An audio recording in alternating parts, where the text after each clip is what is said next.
Every fighter know this moment will come. We just never know when. I've spent my whole life chasing something. Not belts, not money, not headlines, but that feeling, the one you get when the world doubts you, but you keep showing up and you keep proving everyone wrong. Unbelievable performance. This sport gave me everything. I fought for my family.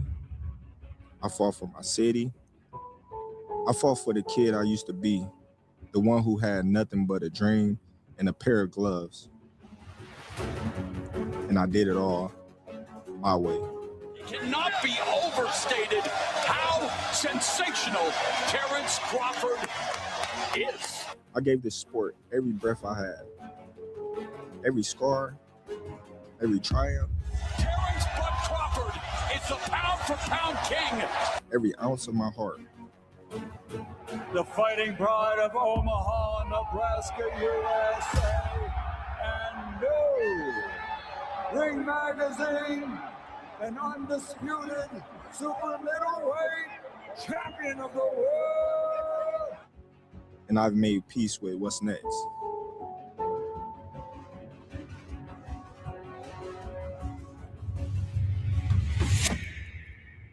And now, it's time. Thank you.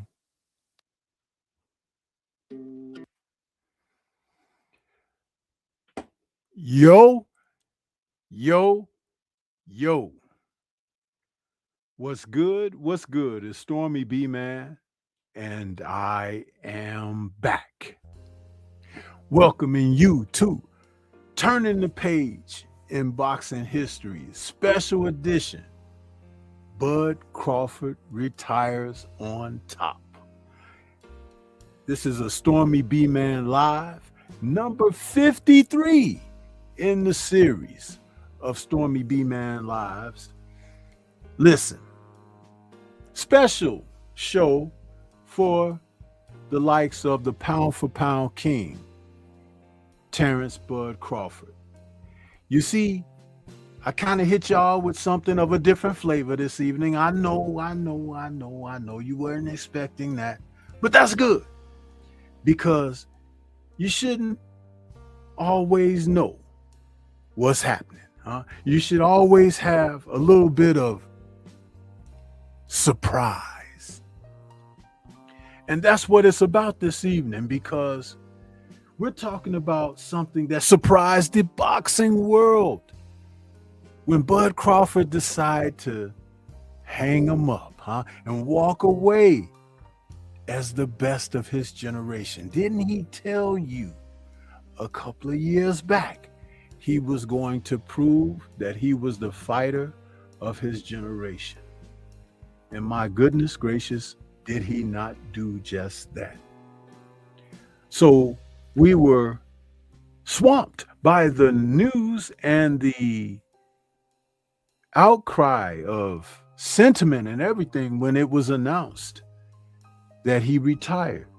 I know officially we got some word of it like yesterday, a little over 24 hours ago or whatever. But it's obvious that this young man had been planning his exit. And it goes to show that little sound bit that you heard me playing of him from his Instagram post and everything. It was well thought out and well put together, well articulated. No profanity this time.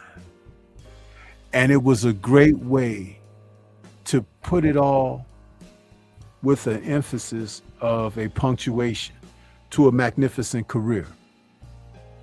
You see, I'm not new to Terrence Bud Crawford, not by any means. But I have spoken with my comrades, Scrapbook Boxing, and the late Honorable Curtis Anderson, aka Kurt Sugar. years ago when we came together to form the trio that you would come to know as the Three Wise Men of Boxing,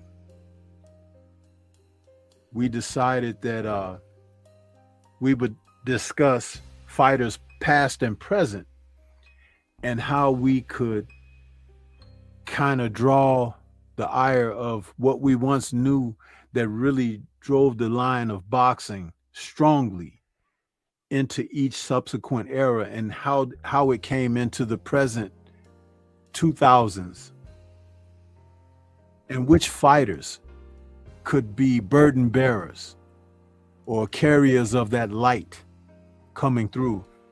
And this young man happened to be one that we discussed years ago. I can remember telling one of my colleagues on my job,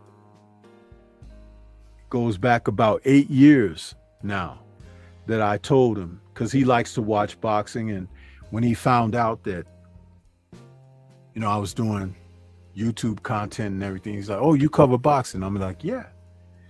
He was like, "Well, give me some good fighters to look out after." I said, "Well, have you heard of this young man, Terrence Crawford?" He said, yeah, I heard of him. I seen him a couple of times on HBO. I said, "Yeah, he's one to watch." And recently, we still work together. In September, when Crawford had his fight against Canelo, we revisited a conversation. And I say, "Do you remember when I told you years ago, almost a decade ago, to keep your eye on this young man?" He said, "Yeah, man, you were right." I only wish that my brother, the Honorable Curtis Anderson, could be here to see what he spoke about in this young man. Because though he may have moved funny, he may have had a quirky personality and all of that, in between those ropes was something that was a throwback. Kurt said to me, "You can drop Crawford into any previous era and he would fare well, because he has what those men had. And not everyone that's fighting presently can be put or placed into a former era and compete on the level." And see, that means something when you say compete on the level, because you might be pretty darn good today, but whatever your drawbacks, shortcomings, areas that may need to be shored up, could hinder you from being able to be back in previous eras. One thing that Kurt pointed out about Crawford was he didn't have enough of those that would keep him short of that opportunity. Now, of course, that was just an opinion, but it was a well-respected one coming from a man of such knowledge and experience. And especially when you would include Scrapbook Boxing in that conversation, because Scrapbook also shared similar sentiment. So I stand here before you all this evening representing those brothers, because I am still a part of the Three Wise Men of Boxing. And our brother Scrapbook is out there as well. He's dealing with some issues right now presently, but he'll be tuned in and be aware of everything that's being said. And he may even show up in the chat just to let you know that he's around. So this is an opportunity for me to again just revisit what's respected when it comes down to mentioning Bud Crawford. Now, it came as a surprise to everyone when he announced his retirement, but I wasn't surprised. it kind of caught me in a place of joy, because as I looked at what he has accomplished, I'm like, you know what? That's the way to do it, baby. You know, being a Chicago native, I watched the running of the Bulls in the 90s and seeing one of the greatest basketball players of all time in Michael Jordan, from the time that he was drafted in 1984 to the time that he hit that shot in Utah to win their 6th title. If he had walked away that day for good, what an amazing feat that would have been. But the lure and the love of the game was just too much. And he hung around a little bit too long. But we still have the Bulls. Terrence Crawford was very Jordan-like, right down to that competitiveness that he exhibited in the ring, also outside of the ring, where colleagues, friends, foes would find that his competitive nature knew no bounds. And it's interesting because it is just those very qualities that make someone like he or another professional athlete participating in another sport, especially sports where individualism can shine. It sets them apart from their. You can't coach talent is a phrase that has been known for many years. And it's very true. You can lead them. You can give them keys. You can teach them how to do certain things and the purpose and dutifulness of why. But it's up to that student to take what they're armed with and go out with their own talents and show the world what they're working with. Yeah. And did he do that more than some others? Amazing. So, much respect to Crawford and what he has accomplished. And some of you are in here this evening to listen to what's being said. Some of you may even want to contribute, and maybe I can open the doors up for that to take place. And some are just ready to have expression of sour grapes, because that's the way that the world works. But we're not on any funny business, because I can go back to March 30th, Saturday, 2013. That was the first time that I saw Terrence Crawford. An HBO broadcast from Las Vegas, Nevada. He was taking on Breedis Prescott. I think there was a last moment replacement deal going on or something like that. 10-rounder. Crawford came in and he won a unanimous decision against Prescott. The main event was Mike Alvarado against Brandon Rios. A lot of people was like, who's that little black dude? And it was so interesting because when I watched him box, I was like, he reminds me of somebody. Then I got a chance to see him compete a couple of more times. Then there was the Ricky Burns fight over in Glasgow, where he won the title. But as I looked at him, I said,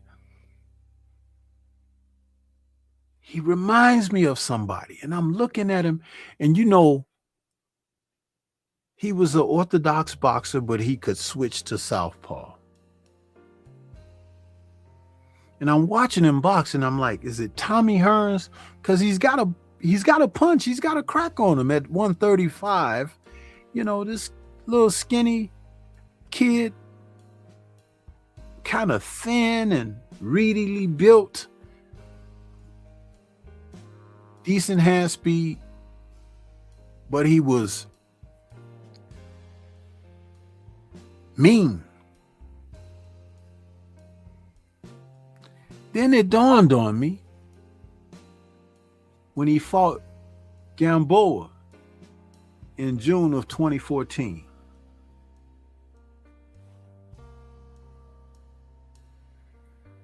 Now, Yuriorkis Gamboa was a fighter that had fought on HBO a couple of times, and, you know, he was highly touted. But in this particular fight against Crawford, they were expecting him to be able to exercise that punching power that he was noted for. He entered that fight undefeated.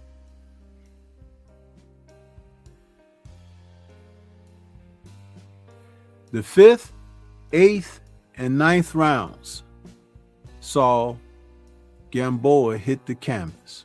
The 9th, he went down twice. Crawford didn't go down at all. He did get rocked because Gamboa could crack.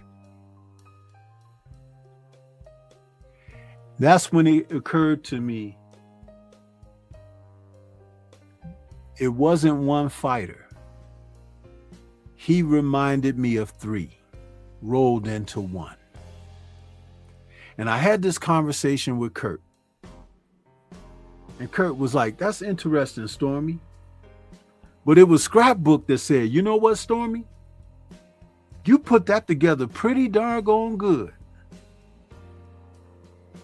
The 3 fighters that he reminded me of rolled into one were from a couple of eras prior. That was Tommy Hearns, Ray Leonard, and Marvin Hagler.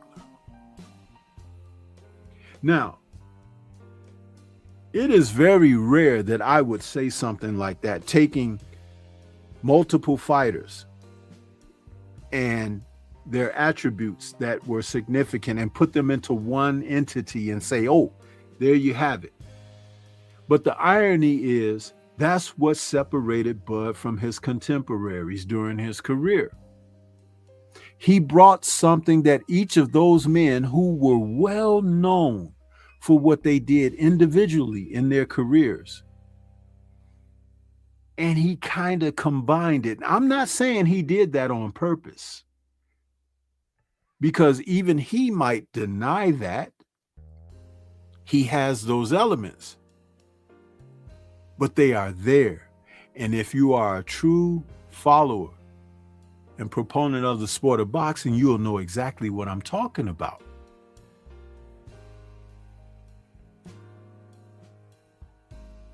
Hand speed and killer instinct of Ray Leonard. Boxing ability and punching power like Tommy Hearns. Because Bud, if he would crack you with a good, clean shot, guys would be rocked and shaken up and ready to go. And that's when that Ray Leonard like killer instinct would kick in, and he's a damned good finisher. That's what he would do. Get him out of there. And for anyone that so-called began to test him and what he brought to the ring, he could switch it up like Marvin Hagler and go southpaw and throw a wrench into your entire game plan because you didn't plan for that.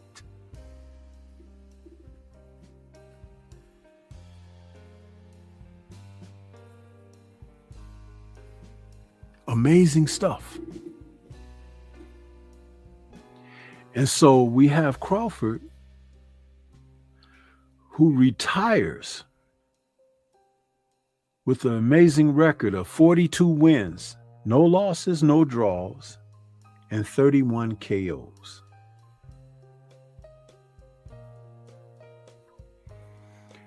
A 73.81% KO rate. Amazing, this young man. Amazing.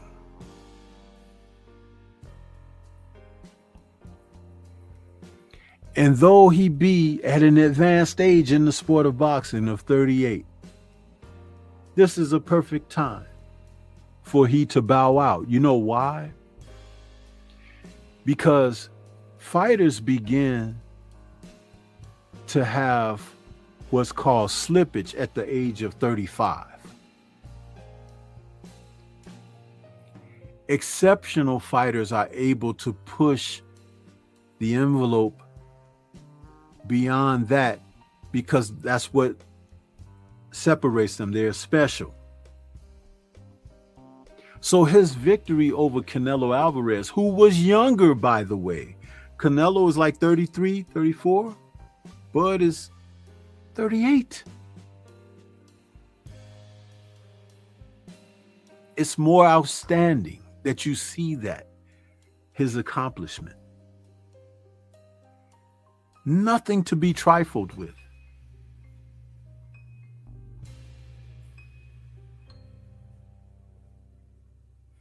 So as the door and the twilight sets upon an illustrious career,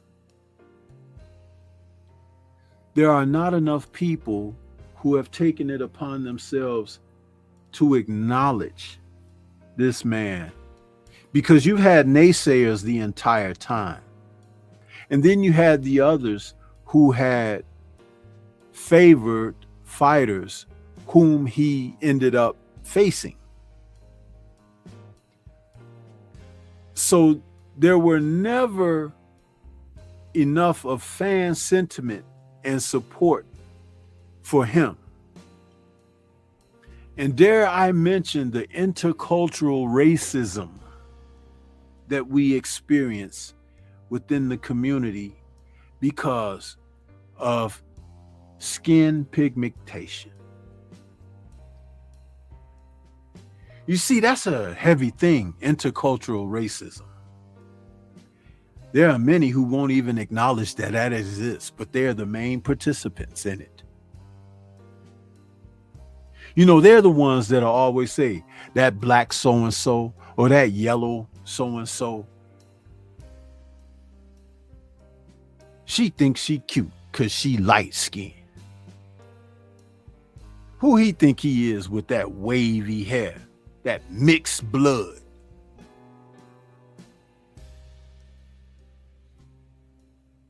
Spike Lee did an amazing film on that, School Days. Some of you weren't even born when the film was made, but I'd recommend it to anyone. There were song and dance numbers in that film that just really drove home the point of what we deal with within the community. And I could imagine that as a small child, Bud Crawford was called a black something more times than you have fingers to count on.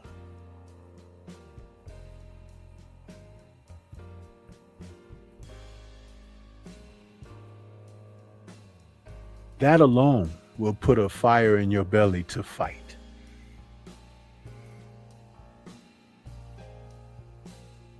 When your own people can be disrespectful. So just imagine being a fighter and you're out there in that ring and you got a short haircut or you got braids or dreads. And the only thing they can think of when they describe you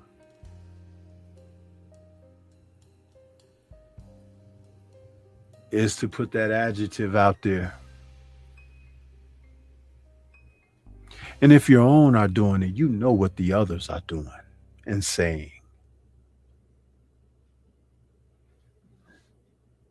It's enough to make you combative to the end.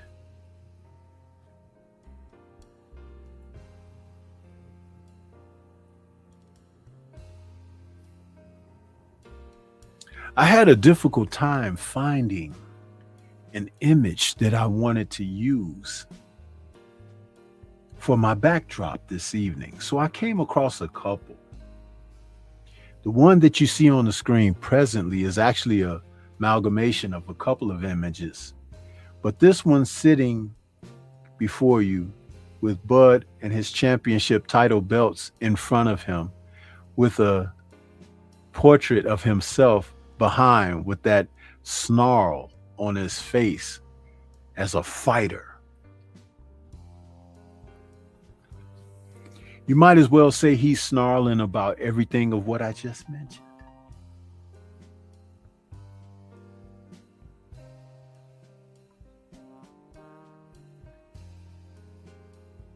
See, when you have that burning in the furnace, there are levels and depths that you can go to that the average person may not even dream of. And as a fighter, where you are trained, honed to be in discipline with your emotions and to channel the energies and forces of where you exert yourself. Now, do you see where the killer instinct comes from? Do you understand how the punching power would be on exhibition? Where the speed that I spoke of, because you want to strike fast to shut their damn mouths.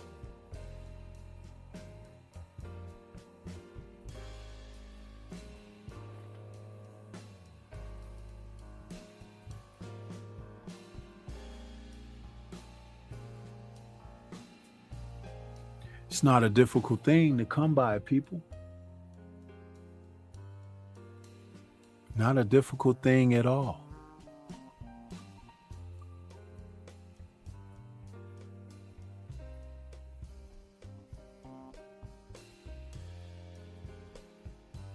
So to come in and acknowledge what this is all about,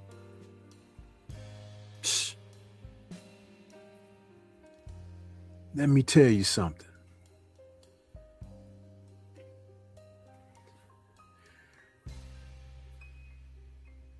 There's another image I have here under the one that you see here with the belts. And I love this one even more.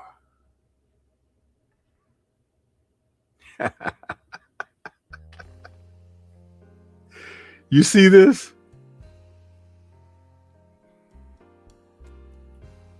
This is my favorite shot of Bud. The ring, belt at his foot, he's sitting on the throne, and a couple of images of him hanging to the left and right above. One when he had his locks in his hair, and the other when his hair was cut short. A man of all seasons, so to speak. And the subtle touch, people, of the American flag hanging behind him. You see that? Do you see that? A king sitting on the throne, pound for pound. You see, this is not hard to put together, people. It's not. But it's all about what you haven't been indoctrinated into, where you, if you don't understand how to see beauty in your own self, then you are missing the fucking lesson.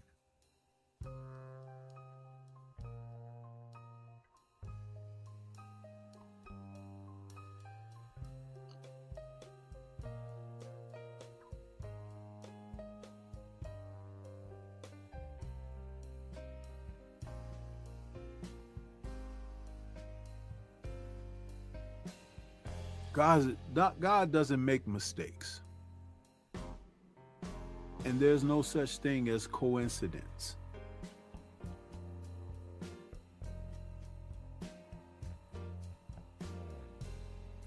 This man has endured the path that he has gone because it has been meant for he to be placed in a certain area and status that is not easily attainable or accessible.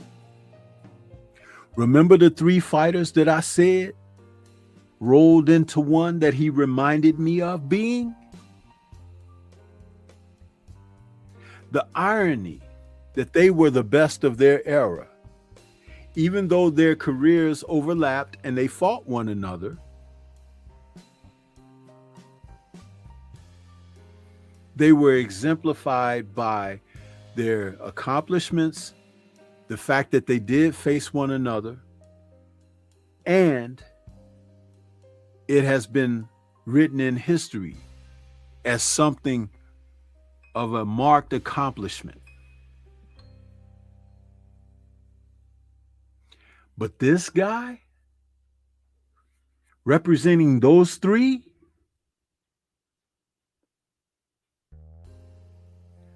how many times undisputed? I'll wait. Somebody please write in the chat. How many times undisputed this man be in the 4-belt era? 4 belts.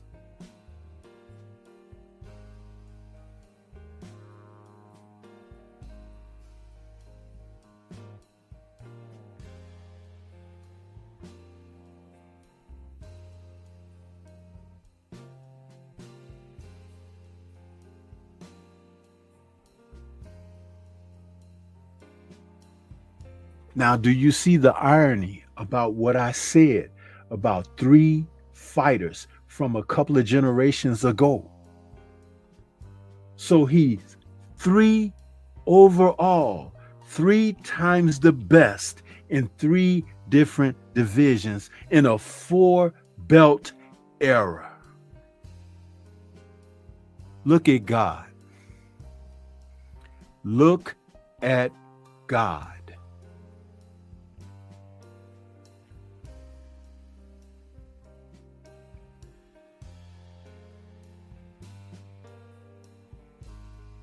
I told you he makes no mistakes. And there's no coincidences here. None whatsoever.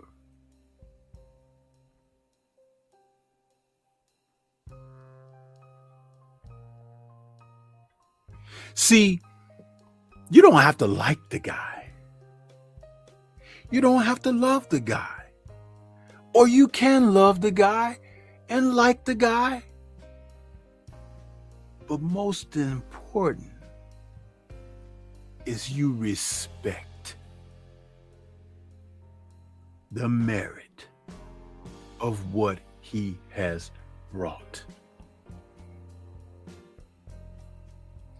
You see, y'all are giving respect to the wrong ones too much, to the degree that they can't even get out of their own way.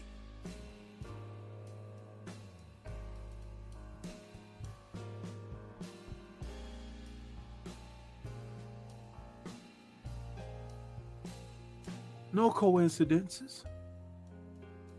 Not by accident.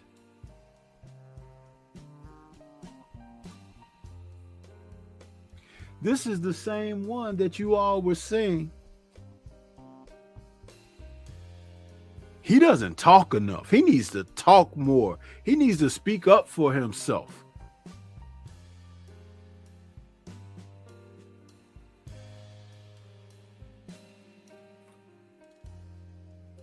When he began to do that, you said, he talked too much. I don't like what he said.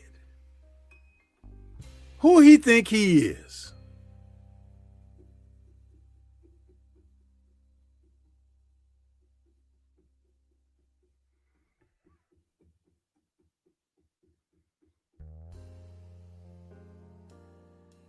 But he was always the guy that would rather show you than tell you, huh?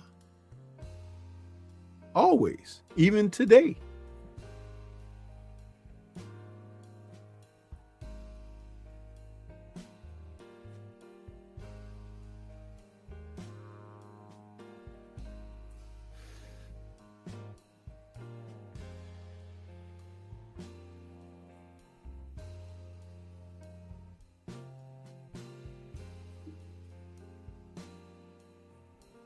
Yeah.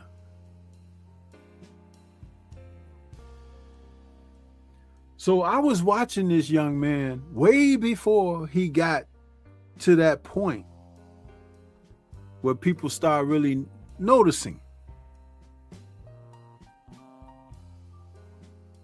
And though his contemporaries, Thurman, Porter, Garcia, Mikey Garcia, Adrian Broner,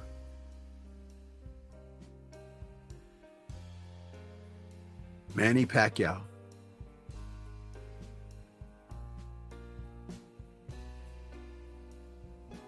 I'm looking and I'm saying,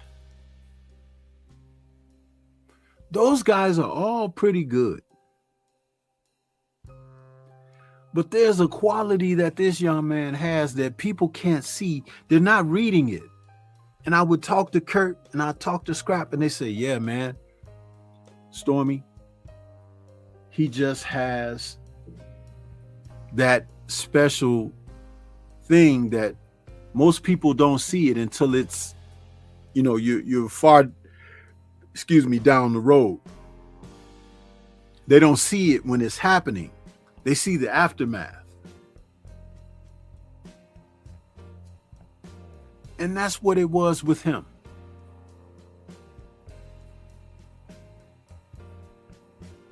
When Jeff Horn got the decision over Manny Pacquiao,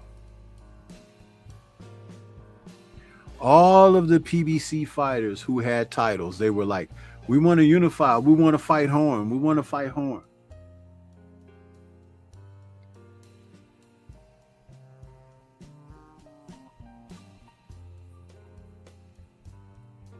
And of course, because Bob Arum and the WBO have that relationship,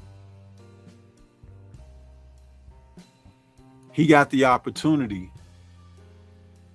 being a WBO ranked rated fighter. And being a top ranked fighter. And he took Horn apart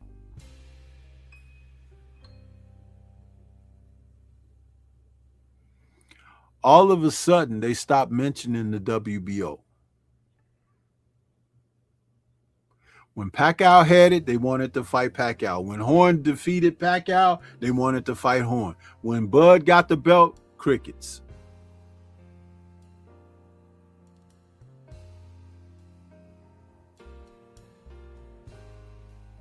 Al Heyman, whom they all shouted out at every fight, every event, after every win, after every contest.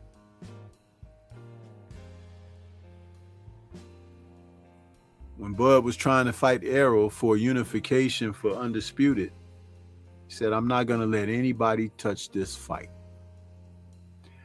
Floyd Mayweather, with his PBC relations and Al Heyman ties,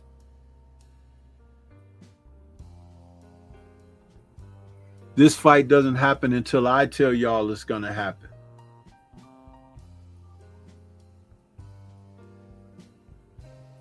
Such foolery, man. Do you know when these guys were all at that particular stage? I think Bud is the eldest between them all. But at the time, he was like 32 or something like that. So you had guys who were 30, 31.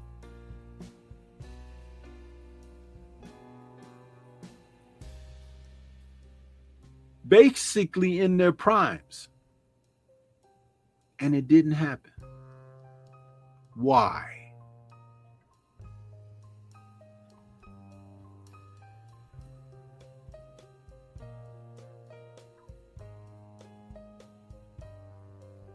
But he kept plugging away. And those other guys kept falling away. Mikey went away. Adrian went away. Manny went away. Thurman went away. Danny went away. And Errol, unfortunately, had a tremendous, dangerous, life-threatening situation happen to him. And he made a remarkable recovery. And many people felt that he would never be the same.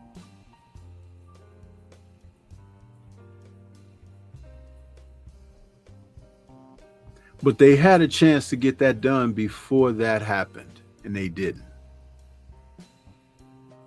But I never wavered on what I thought would be the outcome.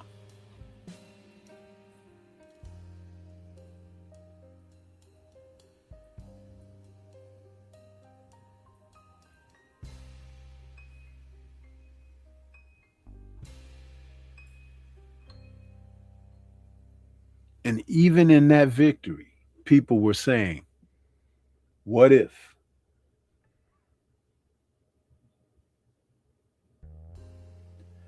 But you know something? There was one more opportunity. Undisputed 154-pound junior middleweight champion, Jermell Charlo,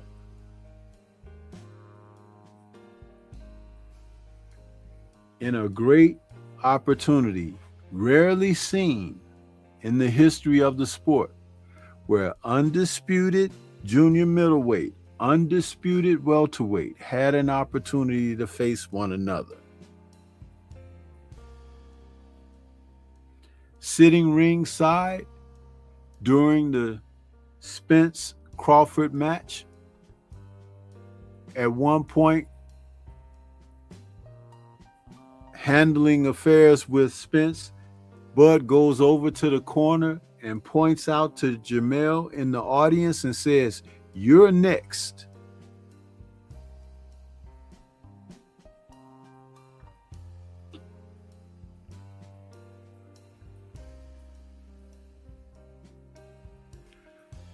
Mel was like,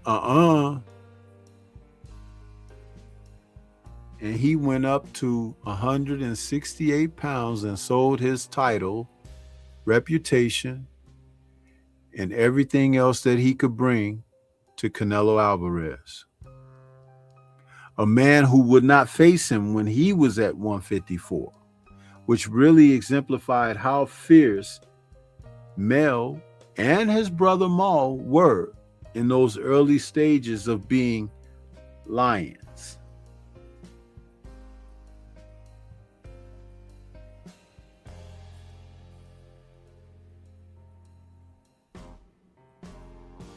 So damn legacy, right?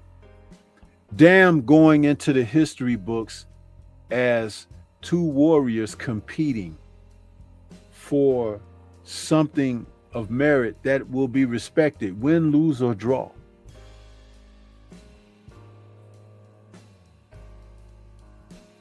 Al, the advisor, took that off the table. So once again, Crawford is on the outside looking in.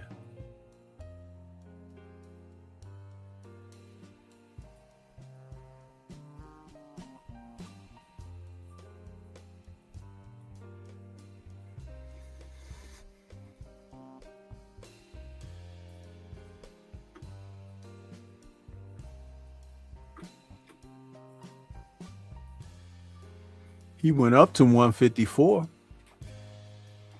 and was looking to get it on with the main champion at 154, which was Sebastian Fundora. All of a sudden, Errol Spence, who didn't go for the rematch with Bud for whatever reason, they propped him up in front of Fundora and blocked Bud once again. Fundora is going to face Spence. They didn't have a date or anything. It was just that, Spence got up there and they say, wait, Spence, you got to wait in line. This is not, these other fighters, Spence say, I don't do lines. Yeah. Famous quote.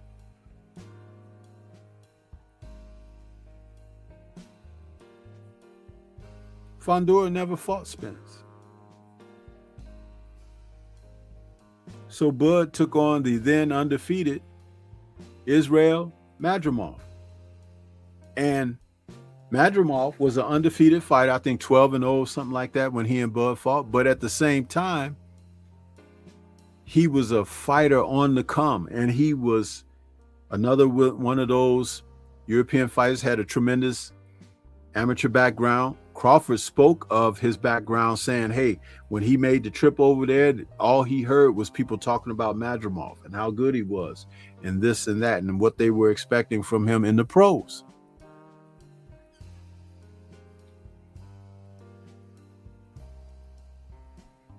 He took on Madrimov for his WBA title and defeated him. Some people didn't like it because the knockout streak ended. Bud had been on a string of like 9 knockouts straight or whatever. But Madrimov fought to not get knocked out. He never took risks. He never put himself in a position that I'm going to go after Bud and try to get him out because he was aware that Bud might get him. Bud did enough to take his title.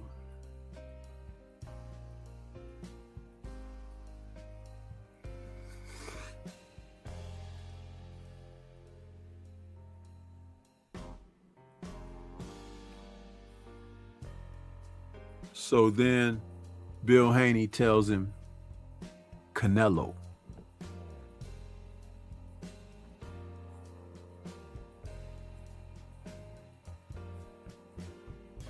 And that's when you saw history in September of this year.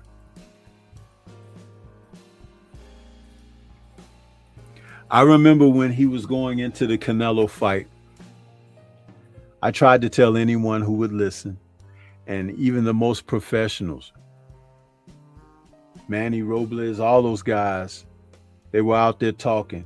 If you think that Crawford can beat Canelo, you're stupid. And all of that stuff. These guys talked. But I said Canelo in his 60 plus fights had never fought a fighter like this man. Never. And when I say like this man, I'm talking about the boxing ability, the skills, the athleticism, the competitive nature, the temperament, and will to win, all rolled into one. He's never fought anyone like that. And he found out. You know that meme I play from time to time, F around and find out? Canelo found out.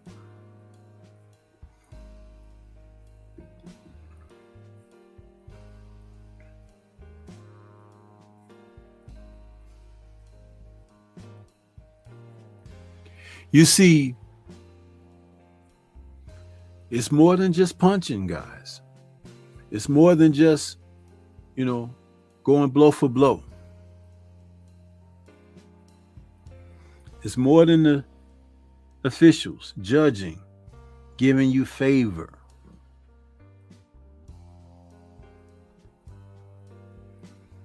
You have to put it all together.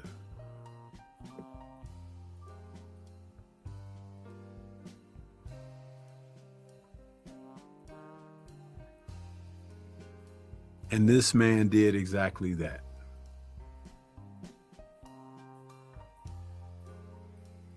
Canelo was humbled so that he said, I didn't have any answers. Now, everyone knows Canelo is a prideful man. He is prideful than almost 80% of the fighters out there in the sport. For him to say that he couldn't do nothing with Terrence Crawford is the highest compliment that Crawford will probably ever receive in his life as far as boxing is concerned. Because a prideful man like Canelo doesn't have to say anything, but he articulated it. It came out of his mouth. Even though his supporters would try to say, well, that what he meant was, no, he meant what he said. He said he's better than Mayweather. Some people might have think that that was Canelo taking a stab at Mayweather.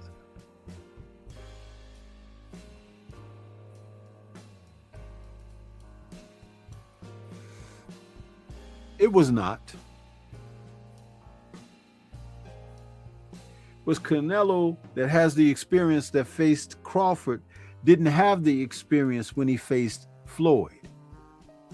And he still couldn't get the job done. Still.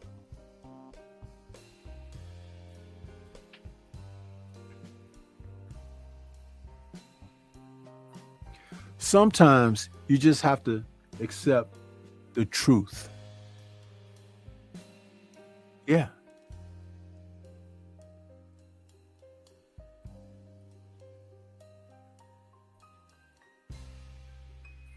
So when this young man announced his retirement,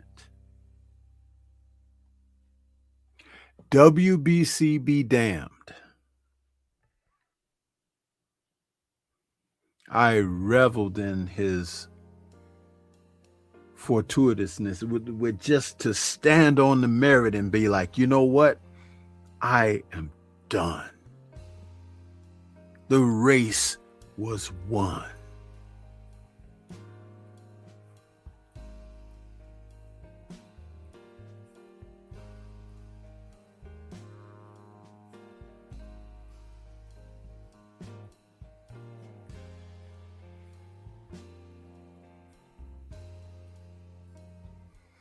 Now look at that picture.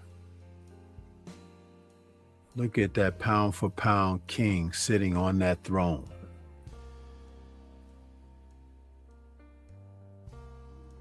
Does it come across a little different to you now?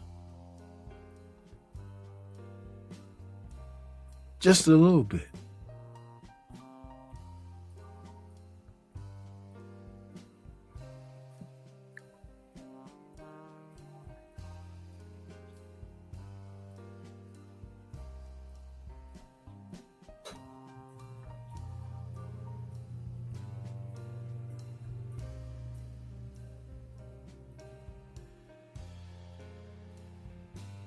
in the ring,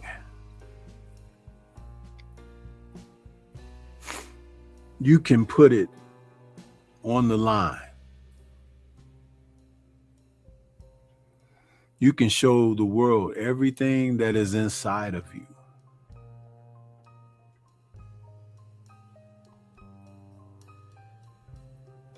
Everything that's inside of you, you can show the world.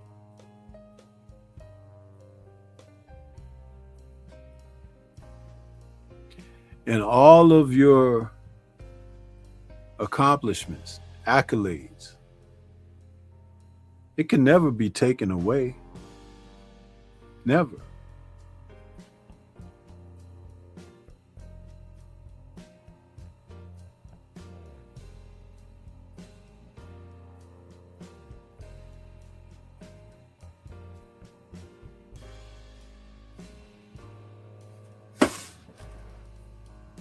Wow.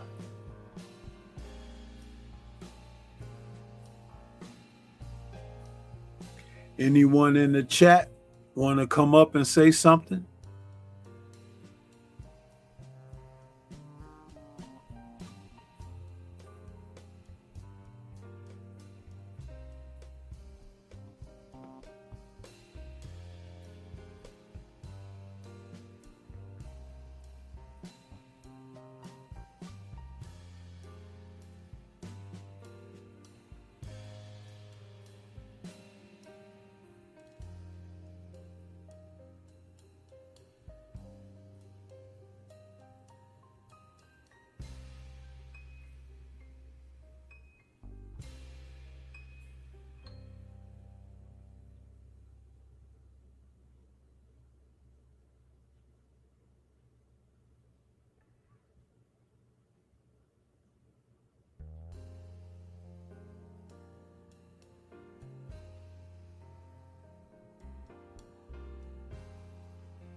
I guess not, huh?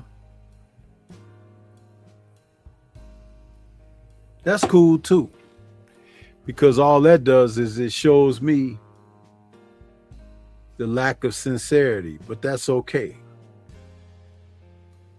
It's just fine. I've done my part.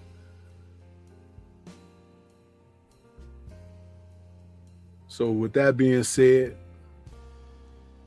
I'm going to get ready to head on out of here. I want to say shout out to the mighty LDBC.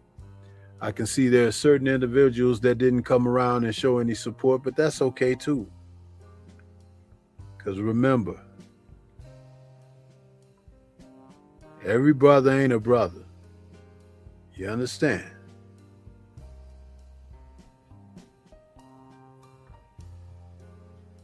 Have a good night.